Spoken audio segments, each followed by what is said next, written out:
Ni recette dɔ ye k'i débloquer n'i fɛ i ka débloquer ka garisɛgɛ dayɛlɛ désenvoûtement n bɛna o recette de d'a ma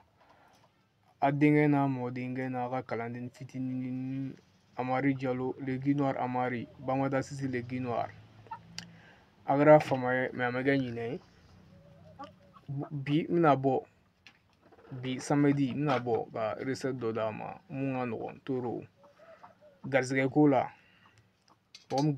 garisɛgɛ ko la bon déblocage ko la k'i débloquer ko bɛɛ jɔlen don sanni tɛ ka kɛ comment dirais-je marché tɛ ka kɛ baara tɛ ka sɔrɔ bon i bɛ ka feereli kɛ foyi tɛ ka san olu ɲɔgɔn pour que k'i débloquer donc i bɛ n bɛna di sɛfan ta kan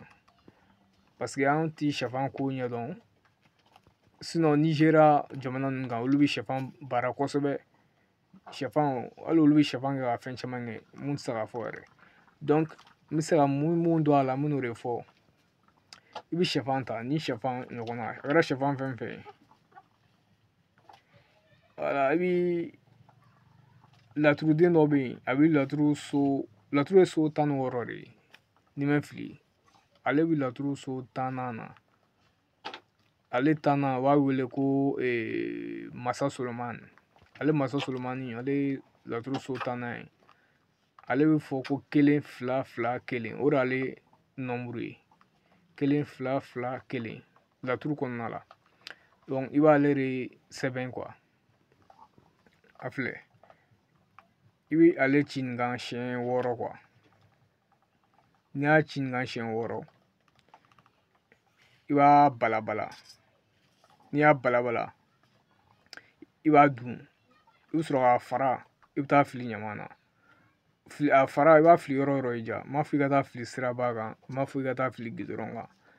i dan ye ka taa fara fili ɲaman kan dɔrɔn i bɛ haminako fɔ a la n'i y'a ci bigi ka siɲɛ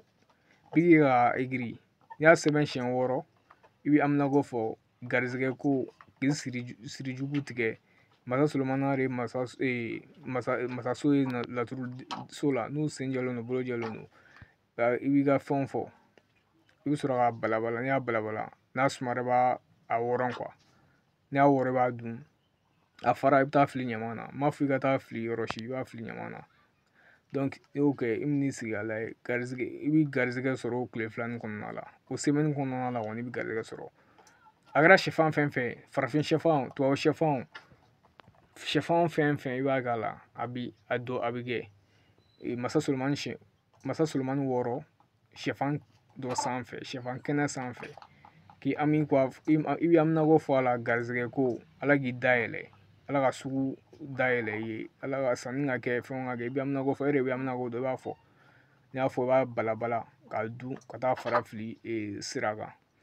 voilà o de kɔni don k'u d'a ma bi a kɛra fama ye mais a ma kɛ ɲinɛ ye toujours abonné n b'a fɔ a ye a y'a abonné k'a partager an bɛ fama ka recette di mais o t'a bali ko an tɛ recette di hali n'an ye kalo kɛ an b'a di don dɔ la an b'a di voilà recette ko y'o de ye n'an ye temps sɔrɔ wagati min na an b'a di quoi en tout cas an kɔni t'a bila donc o de kɔni don a y'a partager k'a abonné ala masɔli ala Muhamadu wa ali Muhamadu